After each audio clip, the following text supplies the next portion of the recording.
सदर थाना क्षेत्र में पचगांव चौकी के पास बारातियों से भरा एक कैंटरा ट्रक पलट गया। ट्रक के पलटने से उसमें सवार 15 बाराती घायल हो गए, जिन्हें इलाज के लिए पुलिस की मदद से एम्बुलेंस द्वारा जिला अस्पताल लाया गया, जहां एक बुजुर्ग ने दम तोड़ दिया। हादसे में 2 लोग गंभीर रूप से घायल हुए, जिन्हें इलाज के लिए रेफर किया गया है। थाना प्रभारी रामनरेश मीणा ने बताया कि दिहोली थाना क्षेत्र के मरैना कस्बे में से एक बारात सैपऊ थाना क्षेत्र के पुरैनी गांव जा रही थी। पचगाय चौकी के पास पहुंचते ही अचानक ट्रक का टायर फट गया। टायर फटने से ट्रक पलट गया, जिसमें सवार 15 बाराती घायल हो गए। उन्होंने बताया कि हादसे की सूचना मिलते ही पचगाय चौकी प्रभारी राजेंद्र मीणा के साथ पुलिस की टीम मौके पर पहुंच गई, जहां से घायलों को इलाज के लिए एम्बुलेंस की मदद से जिला अस्पताल ले जाया गया, जहां रास्ते में दूल्हे के चाचा सुरेश 50 पुत्र रतिराम ने दम तोड़ दिया, जिसकी डेड बॉडी को पुलिस ने जिला अस्पताल की मोर्चरी में रखवा दिया।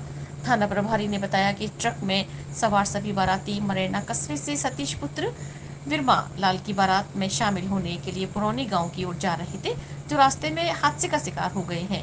घटना में घायल हुए 14 लोगों में से 2 की हालत गंभीर होने पर उन्हें इलाज के लिए रेफर किया गया है। वहीं 12 घायलों का इलाज अस्पताल के ट्रॉमा वार्ड में इलाज किया जा रहा है। साय मतलब 8:30 बजे के करीब सूचना प्राप्त हुई थी कि ये एक कैंटर गाड़ी है जो सैपऊ रोड पर जो पलट गई है। सूचना पर हमारे जो पुलिस जाब्ता है पचगांव चौकी से वहाँ पे हमारी जो टीम वहाँ पहुँची थी, तो उनमें जो घायल थे उनको यहाँ लेके आए थे। तो उसमें से एक व्यक्ति है जो इसमें डेड हुआ है डॉक्टरों ने, सुरेश सनोर रतिराम जाटव, जो मरैना का रहने वाला है। और ये लोग हैं जो मरैना से पुरैनी के लिए जो बारात में जा रहे थे, और इसमें करीबन कोई 14 लोग घायल हैं, उनका ट्रीटमेंट जारी है, और 2 जो घायल ज़्यादा थे उनको रेफर किया गया है।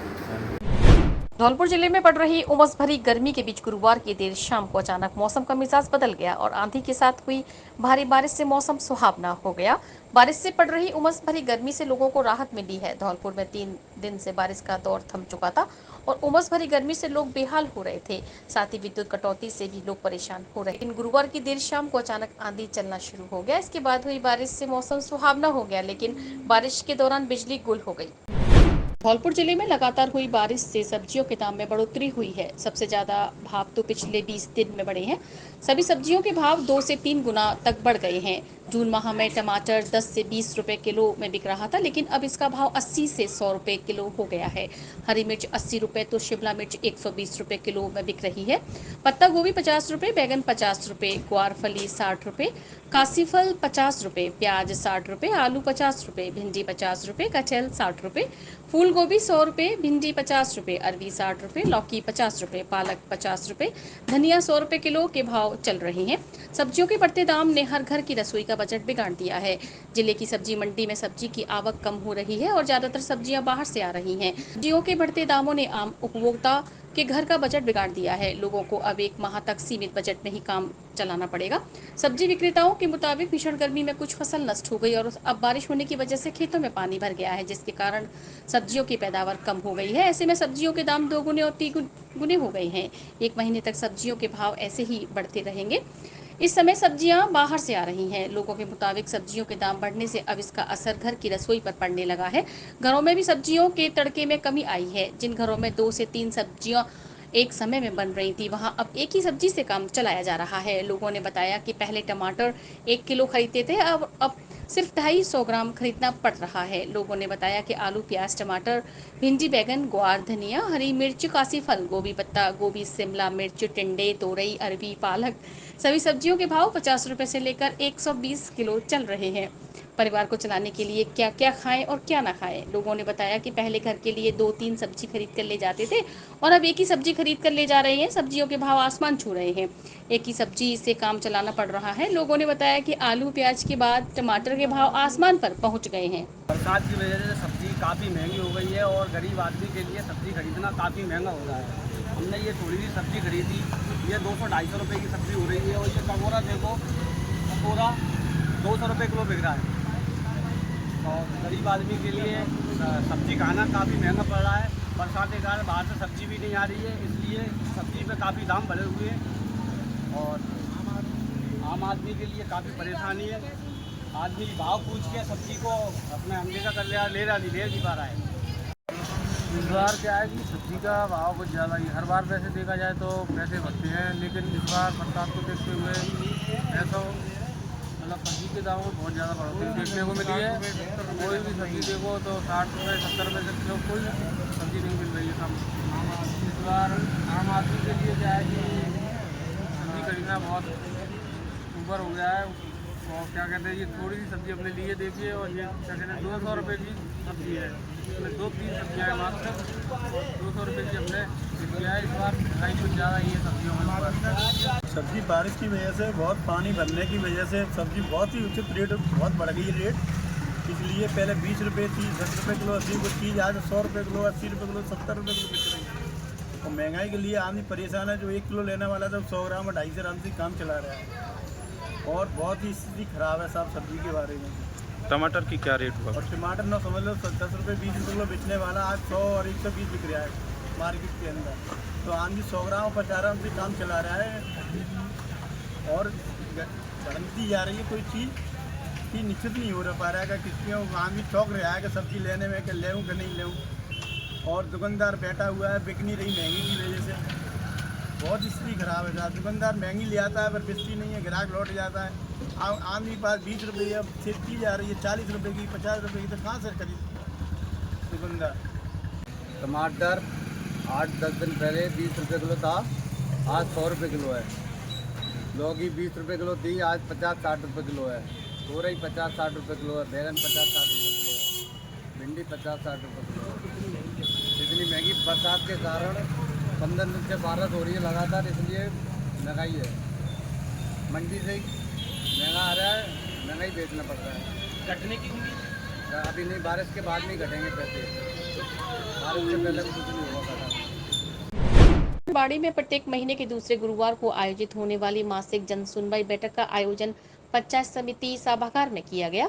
इस दौरान बाड़ी एसडीएम राधेश्याम मीणा की अध्यक्षता में उपस्थित अधिकारियों के समक्ष शहरी और ग्रामीण क्षेत्र से आए दर्जनों नागरिकों द्वारा 2 दर्जन से अधिक परिवाद किए गए और समस्या समाधान का अनुरोध किया। इस दौरान एसडीएम मीणा ने सभी को आश्वासन दिया कि उनकी समस्याओं का संबंधित विभाग जल्द ही समाधान करेगा। एसडीएम की अध्यक्षता में आयोजित हुई इस मासिक जन सुनवाई में 3 बजे तक लोग अपनी समस्या लेकर पहुंचते रहे। सुबह 11 बजे से शुरू हुई यह मासिक जन सुनवाई करीब 4 घंटे चली, जिसमें बिजली, पानी, सफाई, सड़क, पानी भराव, पीएम आवास, अतिक्रमण सहित कुल 25 परिवाद प्राप्त हुए हैं। 5 परिवादों का अधिकारियों ने मौके पर ही समाधान कराया है। जन सुनवाई के दौरान एसडीएम राधेश्याम मीणा ने सभी परिवादों को लेकर संबंधित विभागों के अधिकारियों को निर्देश दिए कि वह 15 दिवस में उक्त समस्याओं का समाधान करें और उन्हें रिपोर्ट पेश करें। जन सुनवाई के दौरान विभिन्न विभागों के अधिकारी कर्मचारी मौजूद रहे। उसमें यही की थी कि ये इस गली को बहुत टाइम हो गया, उसमें ना तो सड़क का निर्माण हुआ है और ना ही इस गंदे पानी की निकास की कोई व्यवस्था की गई है। तो सर ने आश्वासन दिया है कि जल्दी इसकी देखभाल की जाएगी और इसको पानी निकालने के लिए व्यवस्था की जाएगी। चौकदार गली में जो अग्रवालों की हवेली है बिल्कुल क्षतिग्रस्त है।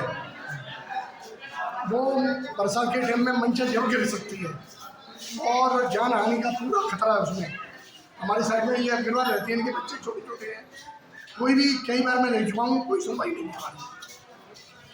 एसडीएम साहब ने सीताराम जी से बोल दिया है कि उस पर कार्रवाई की जाए। बाड़ी में उपखंड अधिकारी राधेश्याम मीणा के सानिध्य और कोतवाली एसएचओ शिवलहरी मीणा की अध्यक्षता में सीएलजी बैठक का आयोजन किया गया। बैठक में आने वाले ताजिया मुहर्रम को लेकर विशेष फोकस किया गया और हिंदू एवं मुस्लिम समाज के गणमान्य लोगों को सांप्रदायिक सौहार्द के बीच ताजिया मुहर्रम आयोजित करने के निर्देश दिए। इस दौरान ताजिया मुहर्रम कमेटी के पदाधिकारियों को प्रशासन ने अवगत कराया कि जितनी भी चौकियां हैं उनकी जानकारी प्रशासन को 1-2 दिन में दी जाए। हर चौकी पर पुलिस का जाब्ता लगाया जाएगा। चौकी से करबला मैदान तक ताजियों को ले जाने का क्या रास्ता होगा वह भी पूर्व में निर्धारित किया जाए, जिससे मुहर्रम के दिन किसी भी प्रकार की कोई समस्या नहीं रहे। ताजिया मुहर्रम कमेटी के सेक्रेटरी इसरार खान टेलर ने बताया कि ताजिया मुहर्रम के लिए बाड़ी में 19 चौकियों पर ताजिया का आयोजन होगा। ऐसे में चौकियां की चिराग बस्ती के साथ साफ सफाई की जा रही है। हर चौकी पर खाया पानी की व्यवस्था की गई है। ताजिया मुहर्रम को लेकर आयोजित इस बैठक में शहर के युवा व्यापारी नरेंद्र गोयल ने 10 रुपए के सिक्के के चलन को लेकर समस्या बताई। उन्होंने कहा कि दुकानदार 10 रुपए का सिक्का नहीं लेते, इससे परेशानी हो रही है। कागज के 10 रुपए वर्तमान में कम आ रहे हैं। इसको लेकर एसडीएम ने भी व्यापारियों की बैठक बुलाकर उनको पाबंद करने के निर्देश दिए हैं। 14 तारीख को 7वीं का जुलूस निकलेगा, अलम जुलूस, जो दोपहर 1 बजे से और शाम 7 बजे तक रहेगा। उसके बाद 16 तारीख को रात को मुहर्रम की 9वीं तारीख है, सभी चौकियों पर ताजिए बैठेंगे। और 17 तारीख को दोपहर को 1 बजे से लेके और शाम 7:30 बजे तक सभी करबला में सुपुर्द खाक किए जाएंगे। 18 चौकी पर ताजिए बैठेगा। बाड़ी उपखंड की बसई डांग थाना पुलिस ने मुखबिर की सूचना पर कार्रवाई करते हुए अवैध चंबल बजरी परिवहन के मामले में फरार चल रहे आरोपी को थाना क्षेत्र के 8 मील के पास से गिरफ्तार किया है।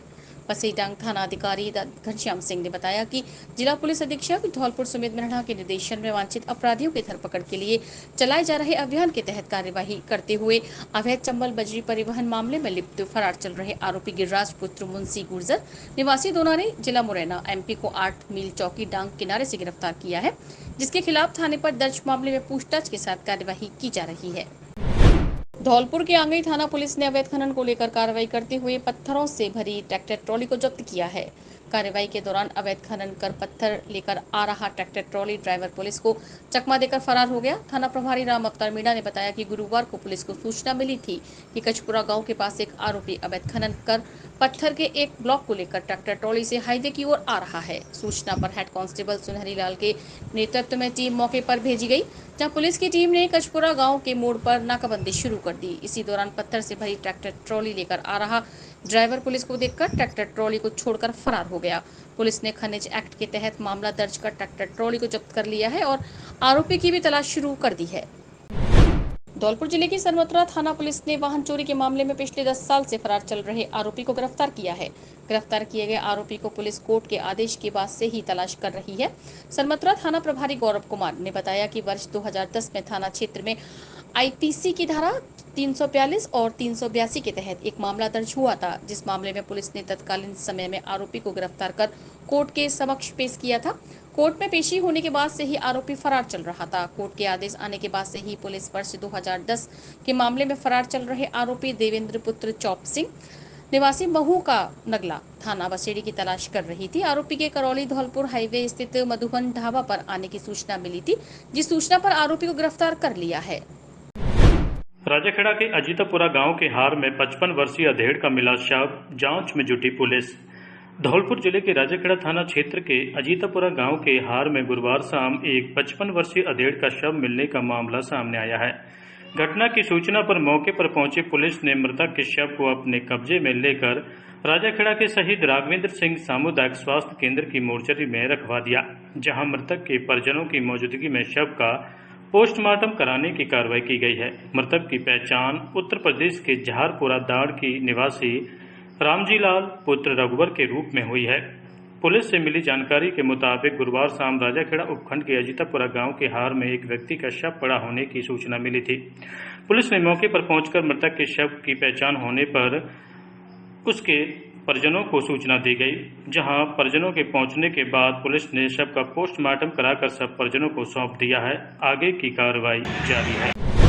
धौलपुर में राजरानी शिक्षा निकेतन हरदेव नगर पर 30वां विश्व जनसंख्या दिवस मनाया गया। कार्यक्रम को संबोधित करते हुए पुरस्कृत शिक्षक संघ के जिला अध्यक्ष दयाकांत सक्सेना ने कहा कि भारत में विश्व की 70.76% जनसंख्या निवास करती है। इस समय विश्व की जनसंख्या 8 अरब है तथा भारत की जनसंख्या 144 करोड़ तक पहुंच गई है। विश्व के क्षेत्रफल का 2.4% भाग भारत में है तथा जनसंख्या 70.76% निवास कर रही है।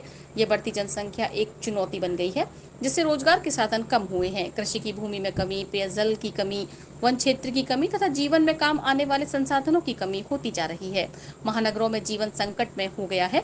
ऑक्सीजन की कमी होती जा रही है। कार्बन डाइऑक्साइड एवं हानिकारक गैसों की मात्रा बढ़ रही है। इससे प्रदूषण का स्तर बढ़ रहा है। हर जगह वाहनों की अधिकता है। प्रदूषण से उच्च रक्तचाप, डायबिटीज, कैंसर, थायराइड जैसी बीमारियां जन्म ले रही हैं। आगे आने वाले दिनों में हमें चीन जैसी वन कपल वन चाइल्ड अथवा वन कपल टू चाइल्ड जैसी नीति बनानी होगी। रोजगार के साधन बढ़ाने होंगे। जनसंख्या नियंत्रण का कठोरता से पालन करना होगा। 30वां विश्व जनसंख्या दिवस मना रहे हैं। हमने पहला जनसंख्या दिवस 1990 में मनाया था और तब हम 5 अरब की आबादी वाले विश्व के देश थे।